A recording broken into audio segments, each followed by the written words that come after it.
मैं आपका तहे दिल से शुक्रिया अदा करता हूं कि आप इतनी बड़ी तादाद में आज इस जलसे में शिरकत करने आए हैं और मुझे यकीन है कि आप लोगों का यहां पर हजारों की तादाद में जमा होना इस बात का पैगाम देता है कि इंशाअल्लाह ताला अब की बार आइंदा जब 2022 में नानपारा के विधानसभा के चुनाव होंगे, यहां से इंशाअल्लाह ताला आपकी मोहब्बत, आपकी दुआओं और ओप की वजह से यहां से मजलिस इत्तेहादुल मुस्लिमीन का उम्मीदवार जरूर कामयाब और कामरान होगा। मेरे अजीज दोस्तों और बुजुर्गों, अभी हमने जनाब शौकत साहब और मौलाना लईक अहमद साहब की तकरीर को सुना। मुझे थोड़ा ताज्जुब भी हुआ और थोड़ी तकलीफ भी हुई कि यहाँ के मुकामी प्रशासन एडमिनिस्ट्रेशन की तरफ से रुकावटें पैदा की गई मजलिस के जलसे को रोकने के लिए। खैर, उस उन्वान पर हम जरूर बात करेंगे। शौकत साहब ने मुख्तसर सी बातें की हैं, मैं तफसील से उसका खुलासा भी कर दूंगा, मगर उन पर आने से पहले मैं ये जरूरी समझता हूं कि उत्तर प्रदेश में जो बीजेपी की सरकार है, पिछले 4.5 साल से उत्तर प्रदेश में बीजेपी की सरकार है और मुख्यमंत्री योगी आदित्यनाथ हैं। बड़ी बड़ी बातें करते हैं, बड़े बड़े दावे करते हैं जो सच्चाई पर मबनी नहीं है कि हमने उत्तर प्रदेश में सबका साथ, सबका विकास, सबका विश्वास किया। मेरे अजीज दोस्तों और बुजुर्गों, मैं बीजेपी की सरकार से पूछना चाहता हूं, क्या ये बात सच नहीं है कि जब कोरोना की दूसरी लहर आई, मार्च से लेकर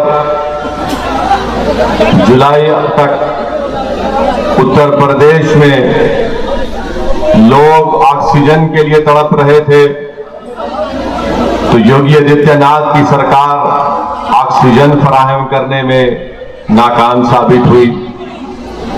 उत्तर प्रदेश में लोग कोरोना से मर रहे थे तो अस्पताल में डॉक्टर्स मौजूद नहीं थे, और डॉक्टर्स नहीं मौजूद होने की एक अहम वजह यह थी कि योगी आदित्यनाथ की सरकार ने डॉक्टर के वो जो सैंक्शन पोस्ट थे उनके ऊपर डॉक्टर का तकर्रुर नहीं किया। क्या ये बात सच नहीं है कि उत्तर प्रदेश में कोरोना की दूसरी लहर में कम से कम 1 लाख से ज्यादा लोगों की मौतें हुई हैं? क्या बीजेपी की सरकार ये नहीं जानती कि पानी के ऊपर, तालाब में, कभी गंगा के पानी के ऊपर गरीब उत्तर प्रदेश आवाम की लाशें तीर रही थीं, और वो लाशें इसलिए तीर रही थीं कि बहैसियत मुख्यमंत्री योगी आदित्यनाथ एक नाकाम चीफ मिनिस्टर साबित हुए, उत्तर प्रदेश के गरीब आवाम की जान को नहीं बचा सके, इसीलिए लाशें पानी पर तीर रही थीं। लोगों को, आवाम को, जनता को अंतिम संस्कार करने के लिए लकड़ियां नहीं मिली तो उन्होंने या तो पानी में छोड़ दिया अपने वालिद की, अपनी मां की, अपने रिश्तेदार की लाश को, या अगर जमीन नहीं मिली दफनाने के लिए तो नदी के किनारे लाशों को दफना दिया गया। बताओ उत्तर प्रदेश की बीजेपी की सरकार, क्या यह सच नहीं है कि दुनिया ने देखा और हमारी आंखों ने भी देखा कि कैसे नदी के किनारे कुत्ते किसी के बाप की, किसी की मां की लाश को लोच लोच कर खा रहे थे? क्या यह विकास है आपका कि जिसको दफनाने के लिए जमीन नहीं मिली, जिसको जलाने के लिए लकड़ी नहीं मिली, जिसको अस्पताल में ऑक्सीजन नहीं मिला, जिसकी जान बचाने के लिए दवाएं नहीं मिली, डॉक्टर नहीं मिला, और आज आप बड़े बड़े झूठे दावे कर रहे विकास के? ये कौन सा विकास है आपका, बताइए आप।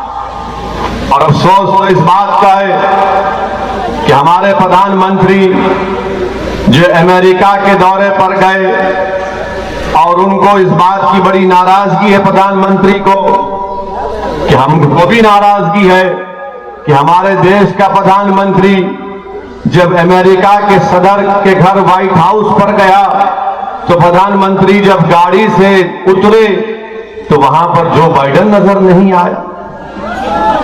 जो बाइडेन नरेंद्र मोदी जी का इस्तकबाल करने नहीं ठहरा था फूल का गुलदस्ता लेकर, बल्कि जो बाइडेन अंदर कमरे में बैठे थे, हमारे प्रधानमंत्री को अंदर जाकर जो बाइडेन को मिलना पड़ा। प्रधानमंत्री अमेरिका के दौरे से वापस जैसा ही उतरे, रात में 8:45 पर पार्लियामेंट की नई बिल्डिंग को देखने चले गए और जाकर बड़ा तफसीली मायना किया, घूर घूर कर देखा बिल्डिंग कितनी बड़ी बन रही है, क्या काम हो रहा है। वहां पर पार्लियामेंट की बिल्डिंग पर काम करने वाले मजदूरों से बात की, मगर हम देश के प्रधानमंत्री से पूछना चाहते हैं, जब उत्तर प्रदेश में गरीब आवाम की लाशें पानी पर तीर रही थी, जब उत्तर प्रदेश के अस्पतालों में इलाज के लिए बेड नहीं मिल रहा था, जब उत्तर प्रदेश में गरीब मर रहा था घुट घुट कर, प्रधानमंत्री नहीं आए देखने के लिए क्या हो रहा है, कैसे हो रहा है। मगर पार्लियामेंट की एक जेरे तामीर बिल्डिंग को देखने के लिए प्रधानमंत्री अपने कैमरामैन को, अपने फोटोग्राफर को लेकर जाते हैं। आज आप बताइए कि जब लोग उत्तर प्रदेश में 1 लाख से ज्यादा कोविड की सेकेंड वेव में मर गए, इनके ताल्लुक से कोई कुछ नहीं कहता। जिला परिषद का चुनाव कराया गया, 1200 गवर्नमेंट के मुलाजिमीन की मौत हो गई कोविड की वजह से। क्या ये विकास है? मुख्यमंत्री कहते हैं कि मैं राशन सबको देता हूं, और उन लोगों को पहले मिलता था जो अब्बा जान कहते थे। हम उत्तर प्रदेश के मुख्यमंत्री से पूछना चाह रहे योगी आदित्यनाथ, क्या ये बात सच नहीं है कि मोदी सरकार ने पार्लियामेंट को ये बताया, भारत की संसद को, लोकसभा को, जो मुल्क की सबसे बड़ी पंचायत है, कि पूरे देश में 9 लाख ऐसे मासूम बच्चे हैं जो भूख और फाका कशी की वजह से कमजोर पड़ चुके। तो लोकसभा में मोदी सरकार ये बताती है कि पूरे मुल्क में 9 लाख अगर बच्चे कमजोरी का शिकार हो चुके हैं भूख और फाका कशी की वजह से, तो 4 लाख तो सिर्फ उत्तर प्रदेश के थे। क्या यह आपका विकास है योगी आदित्यनाथ? आज उत्तर प्रदेश में लाखों की तादाद में नौजवान बेरोजगार हो चुका। रोजगार की तलाश में नानपारा और बहराइच का नौजवान दिल्ली या कभी मुंबई जाकर अपनी किस्मत चमकाने की कोशिश करता है, अपने दो वक्त की खाने के इंतजाम करने के लिए इतने दूर दूर चला जाता है। बताओ आपने कितने उत्तर प्रदेश के बेरोजगारों को रोजगार दिया? और खुद असेंबली में योगी सरकार के मंत्री कहते हैं कि उत्तर प्रदेश में 33 लाख बेरोजगार नौजवानों के नाम लिखे गए जिनको नौकरी की जरूरत है। रोजगार किसको मिला? अगर मैं आज इस हजारों की तादाद के जलसे में आपसे एक सवाल करूंगा कि कितने लोगों को नौकरी नहीं मिली, जरा हाथ को उठा दो। कितने लोगों को नौकरी नहीं मिली, हाथ को उठा दो। क्या बाबा ने नौकरी दी आपको? अब बाबा ये देखना नहीं चाहते, बाबा जो बोलेंगे नहीं अब्बा जान है, इनको नौकरी क्यों देंगे हम? नौकरी तो सबको चाहिए ना, चाहे वो किसी मजहब का हो, किसी जात बरादरी का हो, मगर झूठ पे झूठ इतना कह जाते हैं कि नौकरी दे दी गई। अच्छा, फिर ये भी कहते हैं कि उत्तर प्रदेश में कोई दंगा फसाद नहीं हुआ, झूठ कहते हैं। क्या ये सच नहीं है योगी आदित्यनाथ कि 2019 का नेशनल क्राइम रिकॉर्ड ब्यूरो का डेटा कहता है, जो अमित शाह की मिनिस्ट्री के अंदर आता है, 2019 में 5000 से ज्यादा फिरकापरस्त वाकयात पेश आए। बताओ इसका जिम्मेदार कौन है? क्या आपकी सरकार नहीं है? फिर कहते हैं कि उत्तर प्रदेश में महिला सुरक्षित है, महिला यहां पर सेफ है। यह भी झूठ है। पूरे भारत में अगर सबसे ज्यादा महिलाओं पर जो जुल्म के मुकदमे अभी तक शुरू नहीं किए गए या बर्फदान में पड़े गए हैं, वो करीब 1,80,000 के करीब मुकदमे हैं। क्या ये आपका विकास है योगी आदित्यनाथ?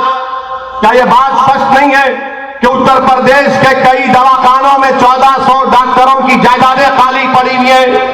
और फिर मुसलमानों के ताल्लुक से योगी आदित्यनाथ ये कहते हैं कि हम ना भेदभाव नहीं करते। अरे अगर भेदभाव नहीं करते तो अब्बा जान का नाम क्यों निकला आपकी जबान से? अब्बा जान का नाम क्यों निकला आपकी जबान से? क्यों आपके दिलो दिमाग में यह बात बैठी हुई है कि अब्बा जान के बोलने वालों का ताल्लुक किसी एक मखसूस मजहब से है?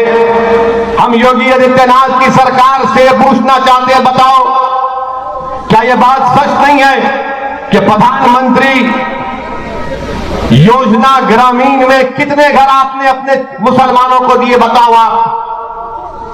सैंक्शन तो बहुत कागज पर कर दिया, मगर क्या तुमने एक घर भी मुसलमान को दिया? बताओ अगर किसको दिया, 10 नाम बताओ। इतने घर मंजूर हुए मगर कितनों को घर मिला बता नहीं सकते।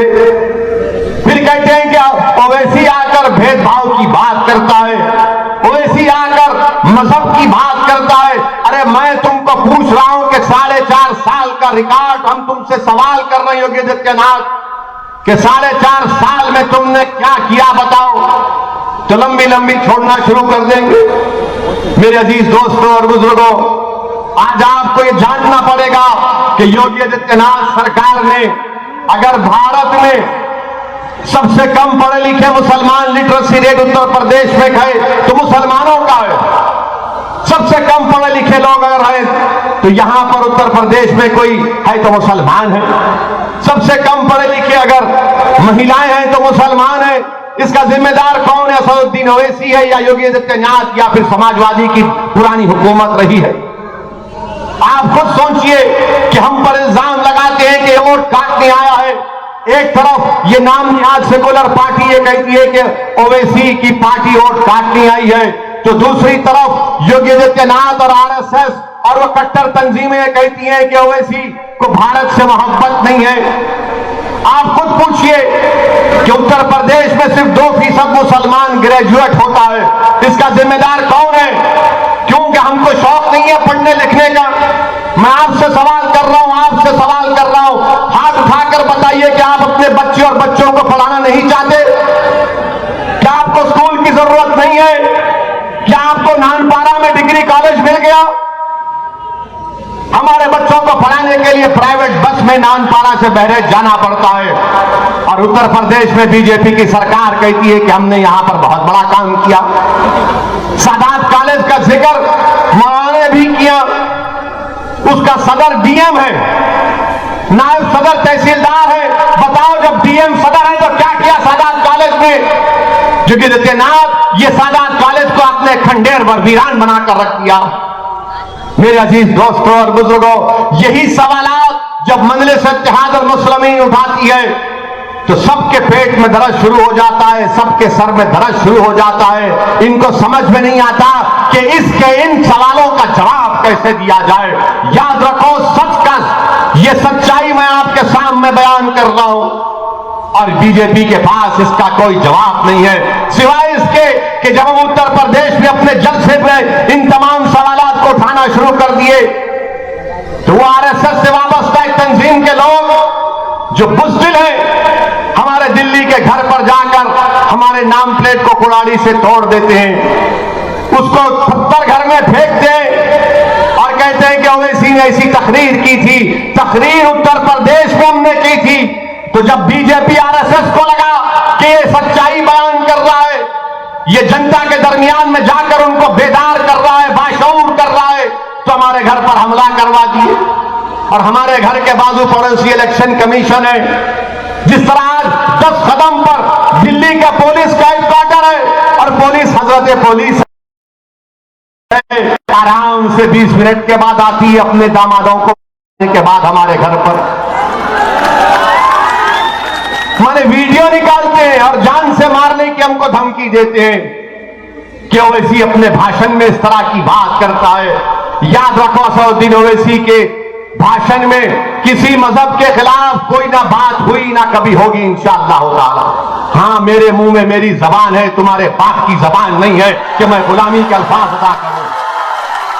हमारे मुंह में हमारी जबान है, अल्लाह ने हमको दिमाग दिया है, सोचने का सलीका दिया है, अल्लाह ने हमको जिंदा रखा है। जो लोग जिस नेता की या जिस लोगों की आवाम की जबान नहीं चलती, वो जिंदा नहीं है, वो मुर्दा है। जो नाइंसाफी को देखकर भी जबान नहीं खोलते, जो जुल्म को देखकर भी उनके आंख में आंसू नहीं आते, जो बर्बादी को देखकर उनका दिल नहीं जलता, तुम इंसान नहीं हो, तुम इंसानों की बस्ती में नहीं रह सकते। अगर इंसान हो तो हरकत करना पड़ेगा, जिंदगी का सबूत देना पड़ेगा, और जिंदगी का सबूत सबसे पहला यह है कि आप नाइंसाफी के खिलाफ आवाज को बुलंद करें। मेरे अजीज दोस्तों और बुजुर्गों, नानपारा में अभी आपने सुना कि यहां पर जो बीजेपी के विधायक हैं, मोहतरमा हमारी बहन है, और उनके जो पति हैं वो सपा में चले गए। ये कौन सी मैच फिक्सिंग योगी आदित्यनाथ और अखिलेश कर रहे हैं, बताइए हमको। कि भाभी तो सपा में है और उनके पति समाजवादी में चले गए। कौन बी टीम है, बताइए आप। कौन नानपारा की जनता को धोखा दे रहा है कि योगी भी खुश और अखिलेश भी खुश, कि एक मेरे पास है एक तुम्हारे पास है, दोनों बांट लिए क्या नानपारा को? ये कोई मिठाई की दुकान है नानपारा के तुम एक गुलाब जामुन खा लो, मैं बाद में खा लूंगा? आप बताइए क्या काम हुआ नानपारा में? आप विधायक यहां पर हैं, क्या आपको बस डिपो की जरूरत नहीं है नानपारा में? बस डिपो की जरूरत है ना आपको? आपको बस डिपो मिला, योगी दिए। अच्छा, अब आपको ब्रॉड गेज रेलवे लाइन की जरूरत है नहीं है? क्या योगी ने दिया? क्या मोदी ने कुछ किया? कुछ नहीं किया। और फिर नानपारा गढ़ीघाट की रोड 10 किलोमीटर की रोड है, रोड ही नजर नहीं आती, खाली खड्डे खड्डे खड्डे खड्डे नजर आते।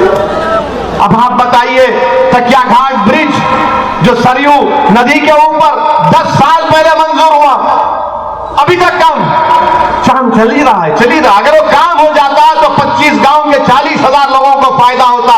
क्या किया काम योगी आदित्यनाथ और उनके बीजेपी के विधायक ने यहां पर? मेरे अजीज दोस्तों और बुजुर्गों, मठेरा ब्रिज जो है, जो नानपारा को नवाबगंज से मिलाता है, वो कभी भी गिर सकता है। बाबा को फिक्र ही नहीं है उसकी, मुख्यमंत्री को उसकी फिक्र ही नहीं है।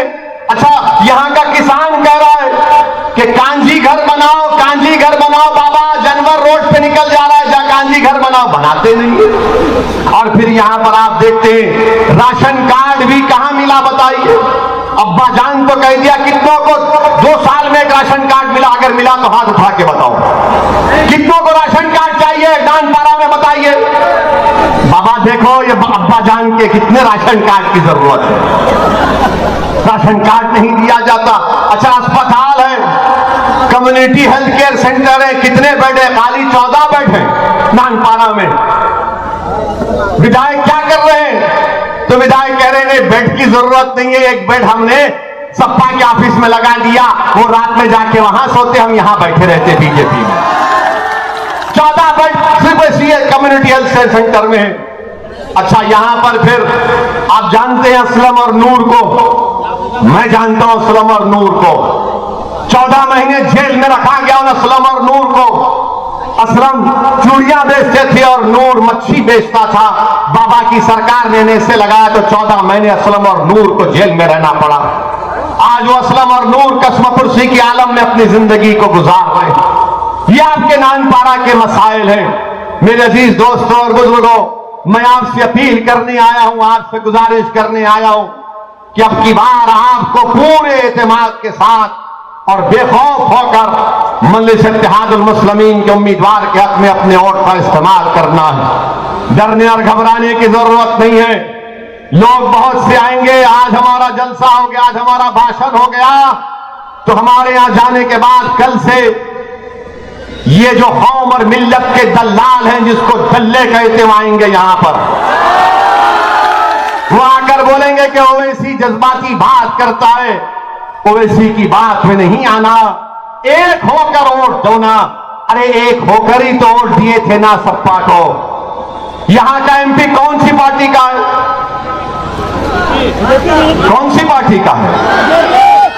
बीजेपी का है ना। अब मैं आपसे सवाल कर रहा हूं, आप तमाम से भी जो वहां और यहां खड़े, ये पुलिस ने दीवार खड़ा कर दी। इंशाअल्लाह ताला जब विधानसभा का चुनाव होगा तो मैदान में जलसा होगा और लाखों लोग होंगे इंशाअल्लाह ताला।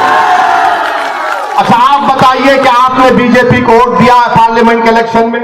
दिया आपने नहीं दिया? शर्माओ नहीं, डरने की जरूरत नहीं है। दिया आपने? अरे ऐसा तो करो फिर कैसे जीता? कैसे जीता बताइए ना। कि हमने अब आपको आकर कहा था कि हमारे अजीमनाथ आकर आपको कहे थे, तो मालूम हुआ कि जो सपा का वोटर है वो बीजेपी के मोदी के साथ बैठकर चाय पी रहा था। आपका वोट आपने तो दिया बीजेपी को रोकने के लिए, मगर बीजेपी कैसे जीत जाती है? मेरे अजीज दोस्तों और बुजुर्गों, ये हकीकत है जिस पर आपको गौर करना है। लोग बहुत से आएंगे और आकर कहेंगे कि सदरुद्दीन अवैसी जज्बाती तकरीर करता है, नौजवान उसकी तकरीर से खुश हो जाते हैं। मैं आपको बताना चाहता हूं कि मैं यहां पर अपनी अना की तस्कीन के लिए नहीं आया हूं, ना कभी आऊंगा। मैं यहां पर अपनी मकबूलियत के झंडे गाड़ने के लिए हरगिज नहीं आया हूं। अल्लाह मेरी नीयत को जानता है। मैं यहां पर उत्तर प्रदेश में इसलिए आया हूं और इंशाअल्लाह ताला आता रहूंगा। उस वक्त तक आता रहूंगा जब तक कि मेरे जिंदगी का एक बहुत बड़ा मकसद है कि उत्तर प्रदेश में बल्कि भारत के हर उस मुकाम पर जहां पर मुसलमान बसता है वहां पर उनके सियासी लीडरशिप को बनाएंगे। अल्लाह हमारी मदद करेगा, अल्लाह कामयाब करेगा। ये हमको करना है। आप नेता बन सकते और आप नेता बनेंगे इंशाअल्लाह ताला। आपको सिर्फ एतमाद की जरूरत है। अपने हौसलों को बढ़ा के रखिए, अपने अल्लाह से रिश्ते को मजबूत करिए, अल्लाह पर भरोसा करिए। डरने और घबराने की जरूरत नहीं है।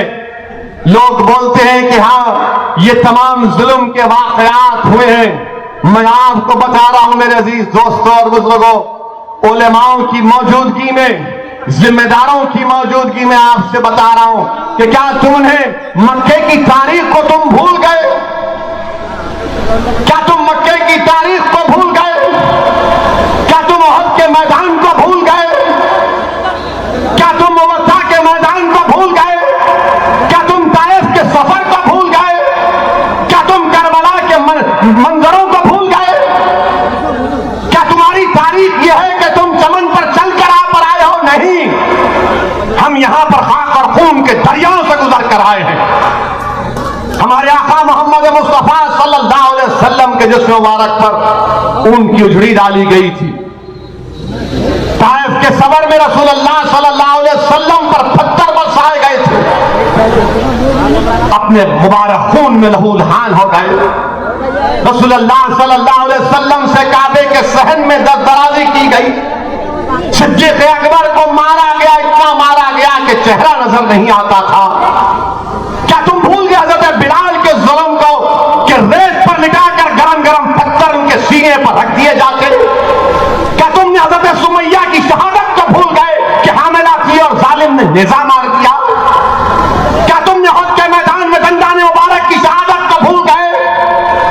क्या तुमने उहद के मैदान में अमीर हमजा की शहादत को भूल गए कि जिस्म पर कफन में रखा गया तो पैर नजर आते तो कभी हाथ नजर आता? क्या तुमने बदर के उमर नजारों को भूल गए? क्या तुमने करबला में नवासे रसूल की शहादत को भूल गए? क्या तुमने दरियाए फरात के किनारे जो अहले बैत का खून लाल हुआ उनकी कुर्बानियों को भूल गए? तो फिर डरना किस बात का? याद रखो, इस दीन की बुनियादों में हमारे बुजुर्गों का खून है। ये दीन अगर कायम है तो बासलम बरदार ने इसमें कुर्बानी दी है। दीन खुलफाए राशिदीन ने शहादत दी है। तो डरने की जरूरत नहीं है। अगर कोई आकर कहेगा कि डरना है, नहीं डरेंगे इंशाअल्लाह ताला।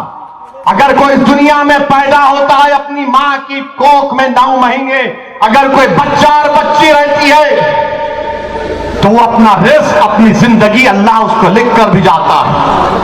कोई मेरी जान नहीं ले सकता उस वक्त तक जब तक कि अल्लाह में फैसला ना कर ले कि फुला वक्त पर असदुद्दीन ओवैसी मरेगा तो असदुद्दीन ओवैसी मरेगा।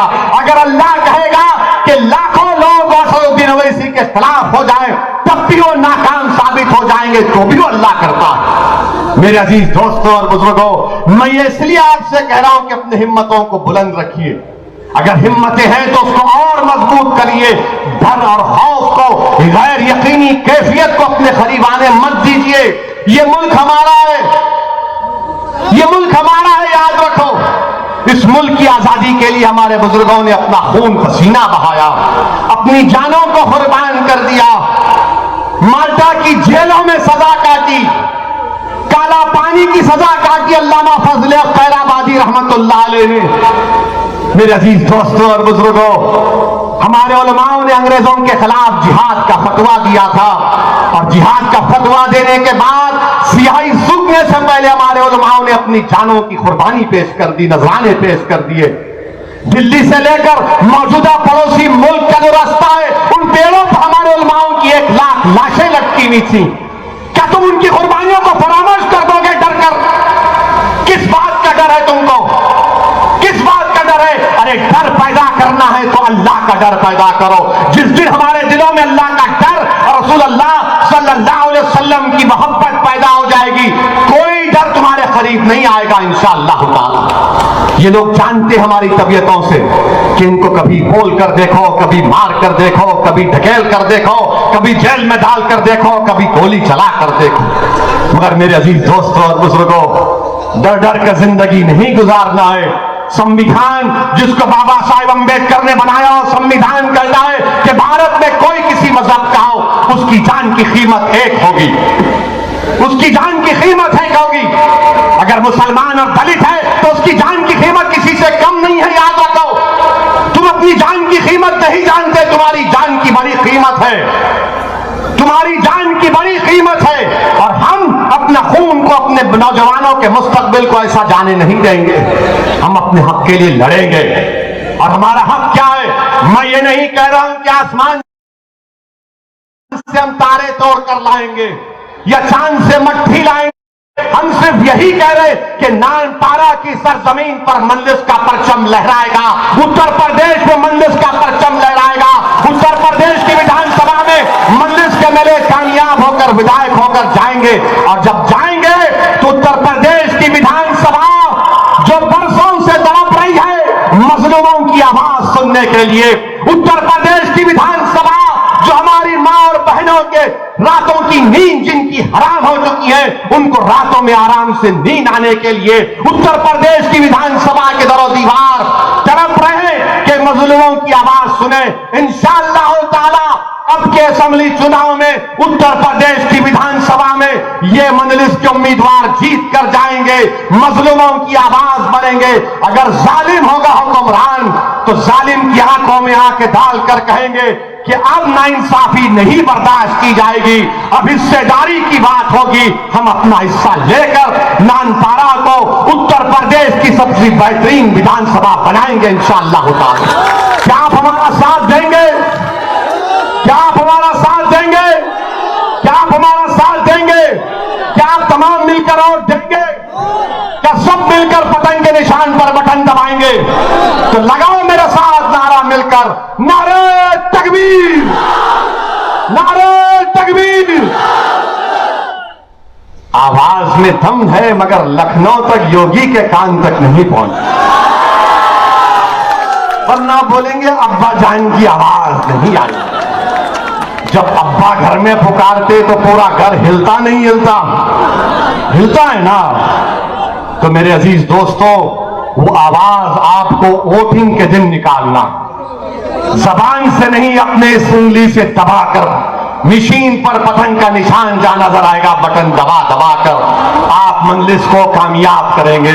ये कामयाबी आपकी होगी, ये कामयाबी आपके इत्तेहाद की कामयाबी होगी, ये कामयाबी आपके सियासी शऊर की कामयाबी होगी, ये कामयाबी मुस्तकबिल में नाइंसाफियों के खात्मे की कामयाबी होगी इंशाअल्लाह। मेरे अजीज दोस्तों और बुजुर्गों, अब दूसरी बात जो मैं आपके सामने अर्ज कर रहा हूं, अभी जो हमारे मौलाना ने कहा कि किसी एक बड़े पुलिस के ऑफिसर ने मौलाना से कहा कि क्यों मजलिस का इलेक्शन लड़ रहे, ये मन नहीं कहना चाहिए, हरगिज़ नहीं कहना चाहिए था। पुलिस का काम ये नहीं है।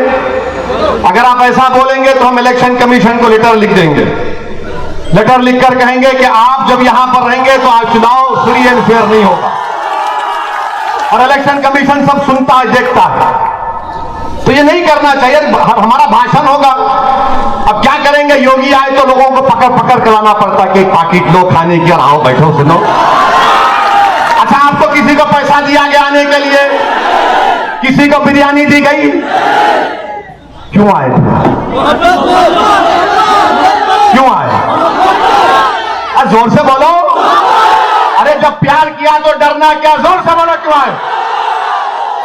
सुन लो सर, ये आते हैं, हम इनके दीवाने, ये हमारे दीवाने। और ये मोहब्बत जो है ना, ये कोई दौलत की बुनियाद पर ये मोहब्बत कायम नहीं हुई। कायम हुई क्या दौलत की बुनियाद पर? ये मोहब्बत इस बुनियाद पर कायम हुई है जिसको रब्बे करीम ने कलमे की बुनियाद पर इस रिश्ते को जोड़ दिया। और इंशाअल्लाह ताला ये मोहब्बत और रिश्ता सुबह क़यामत तक जारी रहेगा। आप हमारे लिए दुआ करते रहिए कि आपने जो हम पर भरोसा किया हम उस पर पूरा उतर सकें। हम आपके भरोसे को शर्मिंदा ना होने दें इंशाअल्लाह होगा। और पुलिस से भी कहना चाहूंगा, अपना आप काम करिए। आपको अपने हमारे आपके काम में ताउन की जरूरत है तो हम हाजिर हैं, हम ताउन करेंगे। मगर ये बोलना मौलाना को कि ये क्यों कर रहे, वो क्यों कर रहे, भारत का संविधान आपसे बड़ा नहीं है, ना मुझसे बड़ा है, ना योगी से बड़ा है, ना मोदी से बड़ा है। भारत के संविधान के तहत सबको काम करने की इजाजत है। हम अपना काम कर रहे हैं, आप अपना काम करो। जेल में डालना चाहते डाल दो, आप जेल में कितनों को डालेंगे? उत्तर प्रदेश की जेल 27% अगर कोई जेल में तो मुसलमान, कितनों को सजा होती है? सिर्फ 4 या 5% लोगों को सजा होती है। क्यों डाला जाता है जेल में? हाँ, अगर जेल में डालना है तो गोरखपुर में एक शख्स को होटल में गोली मार दी गई। हम बाबा से पूछना चाहते हैं, बाबा गोरखपुर में गोली मार दी गई और आप सिर्फ 3 लोगों को अरेस्ट करेंगे? एक को गोली मार दी गई तो उससे कह रहे हैं उसकी हमारी बहन से जो बेवा हो चुकी है कि 10 लाख ले लो, नौकरी ले लो। क्या किसी को गोली मारकर कहेंगे कि 10 लाख ले लो, नौकरी ले लो, तो कितने लोग तैयार होंगे? क्या इंसान की जान की कीमत 10 लाख हो सकती है? कोई पत्नी अपने पति की जिंदगी को 10 लाख में कबूल करने के लिए कोई तैयार नहीं हो सकती। हम योगी आदित्यनाथ की सरकार से कह रहे हैं कि आपकी हुकूमत ये ठोक दो की पॉलिसी छोड़ दो, ये ठोक दो की पॉलिसी छोड़ दो। जब से योगी आदित्यनाथ ने उत्तर प्रदेश की विधानसभा में खड़े होकर कहा था कि ठोक देंगे, देखो ठोक दिया गया है। एक हमारी बहन बेवा हो चुकी है, बच्चे यतीम हो चुके हैं आपके गोरखपुर में। मेरे अजीज दोस्तों और बुजुर्गों, इन बातों पर आपको गौर और फिक्र करना है। अब तीसरी और अहम बात की है, टाइम है ना? कब तक टाइम दिए? टाइम है ना, वरना फिर आपको ले जाएंगे। आप जाने तैयार हैं ना? ठीक है, हम बोलकर चले जाते हैं, जाएंगे। मेरे अजीज दोस्तों और बुजुर्गों, मैं आपसे अर्ज कर रहा था कि मजलिस पर इल्जाम यह लगाया जाता है कि मजलिस लड़ती है तो मुसलमानों के वोट को डिवाइड करती है। हमने आपसे पूछा कि पार्लियामेंट के इलेक्शन में क्या आपने बीजेपी को वोट दिया, तो आप तमाम ने कहा कि नहीं दिया। क्या पार्लियामेंट के चुनाव में मजलिस का कोई उम्मीदवार था, कैंडिडेट था? नहीं था। तो कैसे बीजेपी जीत गई यहां से? क्या पार्लियामेंट के चुनाव में, सांसद के चुनाव में बीएसपी और सपा ने मिलकर चुनाव नहीं लड़ा? तो फिर आखिर क्या वजह है कि 15 सीट जीत पाए सपा और बीएसपी वाले? हम तो मौजूद नहीं थे, तो मालूम हुआ कि मुसलमान तो वोट दिया सपा और बीएसपी को, झोली भर भर के दिया। मगर जो सपा और बीएसपी का जो हिंदू वोटर था, जो हमारा हिंदू भाई है, उसने कहा कि मोदी को वोट देंगे। मेरे अजीज दोस्तों और बुजुर्गों, आपको मुसलमानों को बहलाने के लिए, उत्तर प्रदेश के मुसलमानों को, बल्कि भारत के मुसलमानों को बहलाने के लिए, फुसलाने के लिए हमारे हाथ में खिलौना दे दिया गया कि मुस्लिम वोट बैंक है, मुस्लिम वोट बैंक है। इस मुल्क में कभी भी मुस्लिम वोट बैंक नहीं था, ना कभी रहेगा। हमारे वतन अजीज भारत में हमेशा हिंदू वोट बैंक था और हिंदू वोट बैंक ही रहेगा। यह हकीकत आपको समझना पड़ेगा। अगर समाजवादी हार गई, बीएसपी हार गई, तो जब हारते कहते मुसलमान ने वोट नहीं दिया, हकीकत यह है कि उनको हमारे हिंदू भाई और बहनों ने वोट नहीं दिया। इसीलिए हिम्मत नहीं है समाजवादी और बीएसपी के लोगों को, उनके नेताओं को यह हकीकत को बयान कर सके। आप बताइए, जब यह होता है तो फिर यह नतीजा निकलता। आज आप बताइए मेरे अजीज दोस्तों और बुजुर्गों, हम पर इल्जाम लगाते हैं कि हम वोट काटने आए हैं। अरे कहां का वोट हम काट रहे हैं बताओ? भारत के 3 पार्लियामेंट की सीट पर हम इलेक्शन लड़े, 2 पर हमने, 1 पर हैदराबाद के अवाम को सलाम, हमने बीजेपी को वहां हराया। अच्छा, हमारे खिलाफ बाबा भी आए थे, बाबा भी आके बहुत लंबा लंबा छोड़ के गए थे। हम भी बोले आइए, आना चाहिए, बोलना चाहिए, बोले वो कुछ नहीं हुआ, टाइम हो गए। औरंगाबाद महाराष्ट्र में इम्तियाज जलील हमारे एमपी है, वो भी आएंगे उत्तर प्रदेश को इंशाअल्लाह। इम्तियाज जलील ने शिवसेना के 21 साल पुराने एमपी को हराया।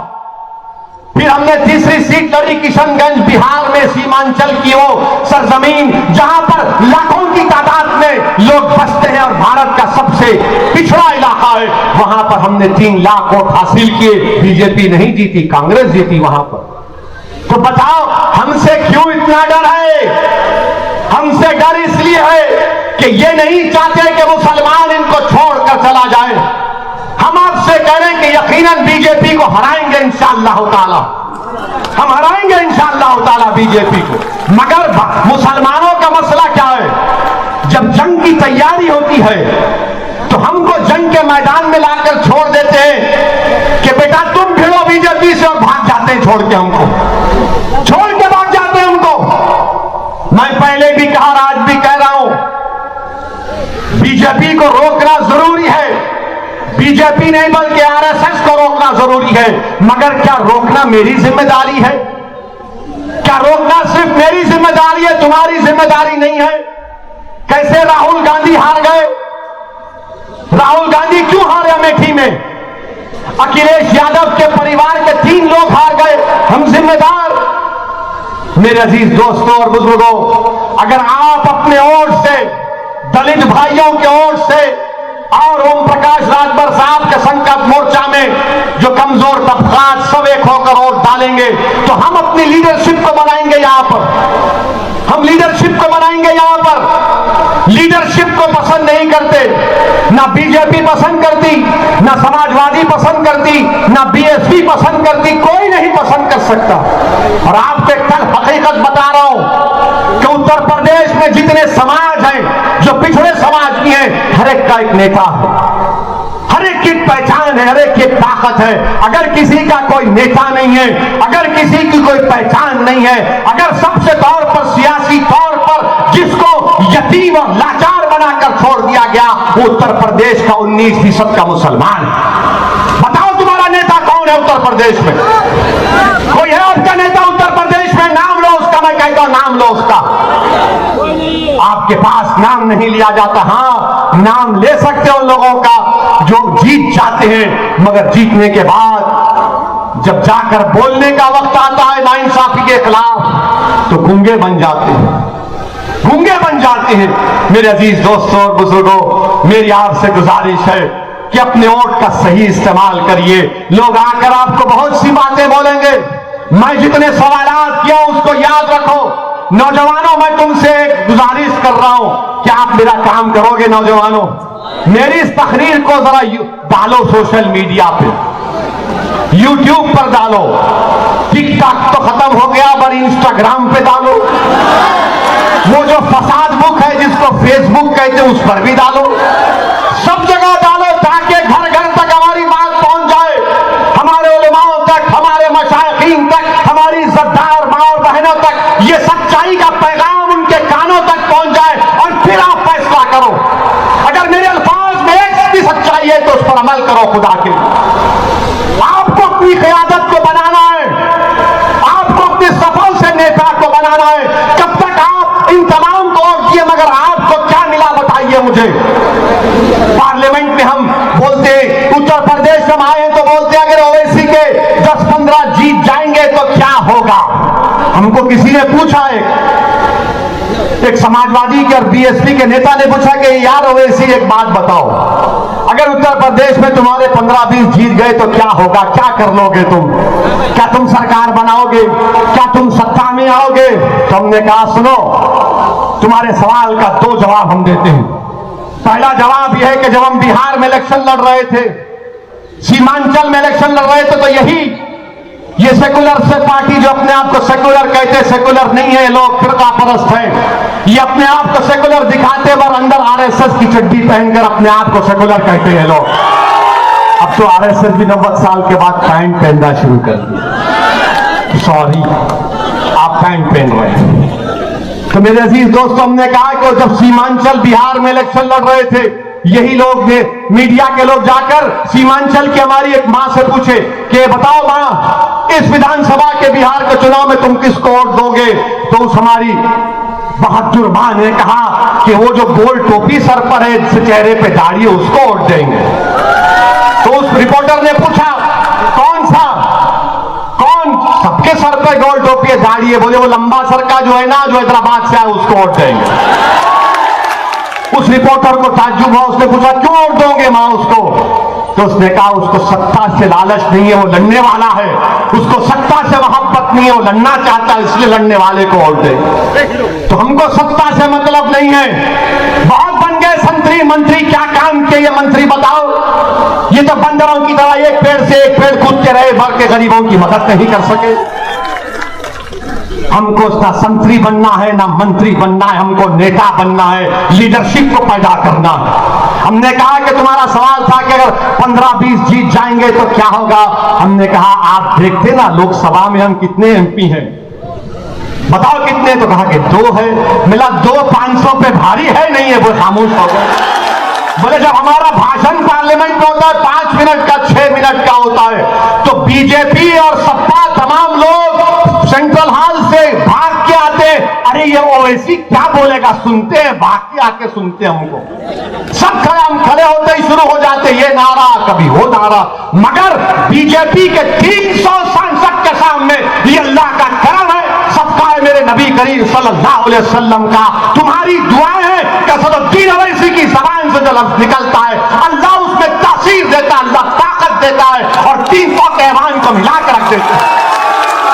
मेरे अजीज दोस्तों, बुजुर्गों, अगर आपकी जमात के उम्मीदवार 15-20 जीत कर जाएंगे तो उत्तर प्रदेश की विधानसभा में रोज आवाज आएगी नानपाड़ा तक। लखनऊ की विधानसभा में जो पुकारेगा तुम्हारा विधायक कि नानपाड़ा में तरक्की होनी चाहिए, तो उसकी पुकार, उसकी चीख, उसकी तरफ की आवाज तुमको नानपाड़ा में सुनाई देगी। मैं आपको इस बात का वादा करता हूं इंशाअल्लाह ताला। ये लीडर हमको पैदा करना है। ऐसे नहीं चाहिए नहीं अखिलेश क्या बोलेंगे, बहन जी क्या बोलेगी। हम पार्लियामेंट में कई इनके सांसदों को बोले तुम बोलो ना, बोले नहीं नहीं नहीं। एक को तो हम लिख कर दिए, अच्छा लिख के देते हैं बोल दो। वो देखकर बोला कि यार अब हम जब बोलेंगे तो बोलेंगे, तू तो ओवैसी के अल्फाज बयान कर रहा है। बोलते भी नहीं है ना, कोई हरकत करते हैं, हमेशा बोलते सेक्युलरिज्म सेक्युलरिज्म। ये क्या सेक्युलरिज्म, कहां का सेक्युलरिज्म है। जो भारत के संविधान में सेक्युलरिज्म है उसको मानता हूं और जिंदगी भर मानता रहूंगा, मगर जो सियासी सेक्युलरिज्म है मैं अपनी जूती पर रखता हूं उसको। जो सियासी सेक्युलरिज्म है वो धोखे का है, वो फरेब का सेक्युलरिज्म है, उसमें कोई दम नहीं, कोई दम नहीं है। आप बताइए कानपुर में एक मंसूरी बिरादरी का शख्स अपनी 10 साल की बच्ची के साथ जा रहा है और धर्म के उसने अपना मजहब तब्दीली के बारे में बात की तो उसको पीटा जा रहा है। सोचो थोड़ी देर के लिए नानपाड़ा के गयूर नौजवानों कि तुम बाप हो, तुम्हारी बेटी तुमसे लपेट कर रो रही है कि मेरे अब्बा को मत मारो, मेरे अब्बा को मत मारो, तो पुलिस की मौजूदगी में उस बच्ची के सामने उसके बाप को पीटा गया। बताओ क्या है फिर ये? क्या मेरी पेट में औलाद नहीं है? क्या मुझे तकलीफ नहीं होती नजारों को देखकर? क्या मैं इतना बेबस हो चुका हूं कि अपनी बेटी के सामने मुझे जलील और रुस्वा किया जा रहा है? कब उठोगे आप बताओ? ये करवट लेने का वक्त है, याद रखो। मैं यहां पर अपने लिए नहीं आया हूं, मैं आपके लिए आया हूं कि आप अपनी क़यादत को बनाओ, अपने विधायक को बनाओ, ताकि वो विधानसभा में जाकर लड़े। वो बच्ची जो 10 साल की हमारी बहन की बेटी है, क्या सोचती होगी जब बड़ी होगी? क्या सोचती होगी कि दुनिया में कोई नहीं था जो मेरे बाप को बचाने आया, कोई नहीं था उसको बचाने, उसको मारा गया, पीटा गया। ये सबका साथ सबका विकास की सरकार। मेरे अजीज दोस्तों और बुजुर्गों, मैं आपको हिम्मत और हौसला दिलाने के लिए कह रहा हूं, डर पैदा करने के लिए नहीं कह रहा हूं, उम्मीद पैदा करने के लिए कह रहा हूं। उम्मीद को पैदा करो मेरे अजीजों, मेरी इज्जतदार मां और बहनों, अल्लाह ने तुम्हारे को बेटा दिया है, यकीनन वो तुम्हारा बेटा है, मगर वो कौम का भी बेटा है। अल्लाह ने तुमको बेटियां दी, यकीनन वो तुम्हारी बेटी है, वो हमारी बहन भी है, मगर वो हमारा सासा भी है, हमारी इज्जत भी है। मेरे अजीज दोस्तों और बुजुर्गों, डरने और घबराने की जरूरत नहीं है। ये हम पर इल्जाम लगते हैं, हमको कोई परवाह नहीं है, हम इल्जामों की परवाह नहीं करते। हमको सिर्फ एक बात जो हमको हमेशा तंग करती है कि जब हम मर जाएंगे तो हमको हमारे अमाल का हिसाब अल्लाह के पास देना पड़ेगा। हमको वही फिक्र रहती है, वही डर रहता है। हम कोई नेक आदमी नहीं है, हम गुनाहगार हैं, हम आपसे कह रहे हैं। ये तो अल्लाह का करम है कि अल्लाह ने हमारे गुनाहों को तुम्हारे आंखों से पोशीदा रखा, मगर हमको ये फिक्र रहती है कि अल्लाह ने हमको इज्जत दी, मुकाम दिया, दौलत दी, बोलने की सलाहियत दी, अल्लाह ने हमको तमाम नेमतों से नवाजा। अगर हम उसका इस्तेमाल नहीं करेंगे मजलूम अवाम के लिए, चाहे वो मुसलमान हो या ना हो, इंसाफ के लिए इस्तेमाल करेंगे तो मरने के बाद हम तमाम को अल्लाह के पास जमा किया जाएगा। तो मेरी जबान, मेरा हाथ, मेरा दिमाग, मेरी आंखें, मेरा पैर अल्लाह के सामने गवाही दे। हम किसी से नहीं डरते। अगर मौत लिखी है तो मौत होगी इंशाअल्लाह ताला, मगर याद रखो जब तक अल्लाह हमको जिंदा रखेगा, जब तक अल्लाह हमको जिंदा रखेगा, हम अपनी माँ को मायूस नहीं करेंगे, हम अपनी माँ को कभी शर्मिंदा होने नहीं देंगे। हम हिम्मत और हौसले के साथ, भारत का संविधान हमको इस बात की इजाजत देता है कि सीना तान कर अपने मसले को बयान करें। अम्बेडकर का बनाया हुआ, बाबा साहब का बनाया हुआ संविधान हमको कहता है कि अपने हक के लिए लड़ो, और हम अपने हक के लिए लड़ रहे हैं। और लोग ये कहते हैं कि मुसलमानों को मिलकर रहना, रहे मिलकर तो रह रहे। कहां गए हम लोग? हम तो तुमको ही वोट देते आए थे ना, तुमने हमारे वोट का क्या इस्तेमाल किया? मेरे अजीज दोस्तों और बुजुर्गों, मेरी आपसे अपील है कि आने वाले चुनाव में अपने एक एक वोट का सही इस्तेमाल करिए। और योगी आदित्यनाथ बाबा जो है ना, बाबा ख्वाब देख रहे हैं, बाबा जो है ना ख्वाब देख रहे हैं कि मैं अब आइंदा 24 में भारत का प्रधानमंत्री बनने का ख्वाब बाबा देख रहे हैं। बाबा इंशाअल्लाह ताला तुम्हारा ख्वाब चूकना-चूर हो जाएगा। आप चूकना-चूर करेंगे नहीं करेंगे उनके ख्वाब को? ख्वाब को चूकना-चूर करना भोग तो नहीं कर रहे। अब बाबा ख्वाब देख रहे, मैं दिल्ली जाऊंगा, प्रधानमंत्री बनूंगा। अब बीजेपी में भी बड़ी परेशानी शुरू हो गई। बीजेपी के लोग पूछ रहे हैं ये क्या कह रहा है ये? मगर इंशाअल्लाह ताला मुझे यकीन है कि आने वाले विधानसभा के चुनाव में मजलिस इत्तेहादुल मुस्लिमीन के उम्मीदवारों को आप अपने वोट से, अपनी दुआओं से, अपनी मोहब्बतों से कामयाब करेंगे। मैं आपका शुक्रिया अदा करता हूं कि बावजूद इसके कि आपको इस मुकाम पर आने के लिए बीजेपी की तरफ से, सपा की तरफ से रुकावटें डाली गई, मगर याद रखो जो लोग रुकावटें डाल रहे हैं, तुमको मैं एक वाकया सुनाकर अपनी बात को खत्म कर दूंगा।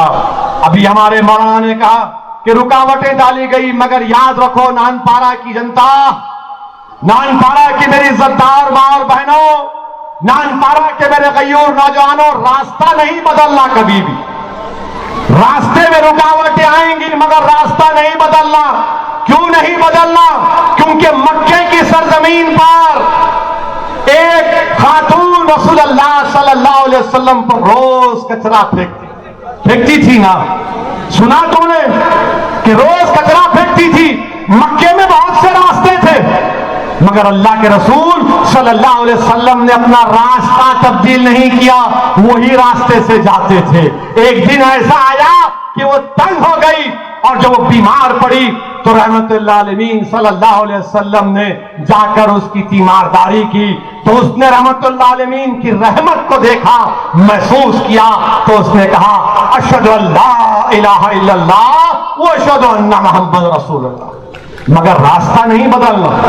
रुकावटें आएंगी मगर रास्ता नहीं बदलना मेरे अजीज दोस्तों और बुजुर्गों। और आप जानते हैं कि योगी सरकार ने उत्तर प्रदेश के एक सीनियर आईएएस ऑफिसर जिनका नाम इफ्तिखार साहब है, योगी सरकार ने 6 साल पुराना उनका एक वीडियो निकाला जिसमें वो बैठे हैं, कुरान की तिलावत हो रही है और 8-10 लोगों से कहा जा रहा है कि इस्लाम की दावत दो, इस्लाम की तबलीग करो, इस्लाम की तरफ लोगों को रागिब करो। उसमें ना किसी को पैसे देने की बात कि तुम पैसे ले लो दीन कबूल करो, ना उसमें किसी को डराया गया। मगर योगी सरकार 6 साल पुराने वीडियो को निकालकर एक बहुत ही सीनियर आईएएस ऑफिसर को परेशान कर रही है। हम अल्लाह से दुआ करते हैं कि अल्लाह सुब्हानहू व तआला इफ्तिखार साहब की मदद करे और अल्लाह जरूर करेगा इंशाअल्लाह ताला। और दीन की दावत हम देते रहेंगे। संविधान हमको इस बात की इजाजत देता है, अगर कोई दीन कबूल करता है, कोई भी दीन, अगर पैसों का लालच दिया गया, सुप्रीम कोर्ट के फैसले गलत है। मगर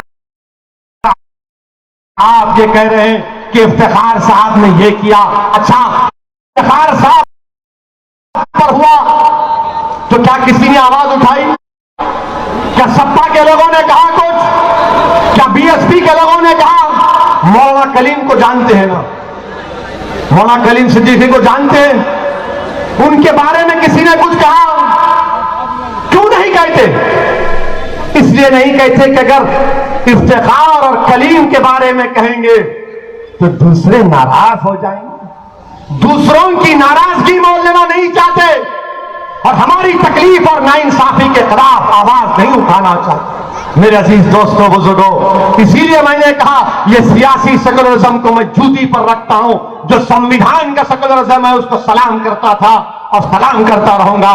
मुत्तहिद रहिए, इत्तेहाद पैदा करिए और नानपारा के हर पोलिंग बूथ पर अपनी ऑर्गेनाइजेशन को मजबूत करिए, हर पोलिंग बूथ पर अपनी ऑर्गेनाइजेशन बनाइए, मजलिस के मेंबर बनिए, ताकि जब चुनाव आएगा तो उम्मीदवार आप तमाम होंगे इंशाअल्लाह ताला। आप तमाम इंशाअल्लाह ताला मजलिस को कामयाब करेंगे। मेरा आपका फिर से आपको शुक्रिया अदा करता हूं।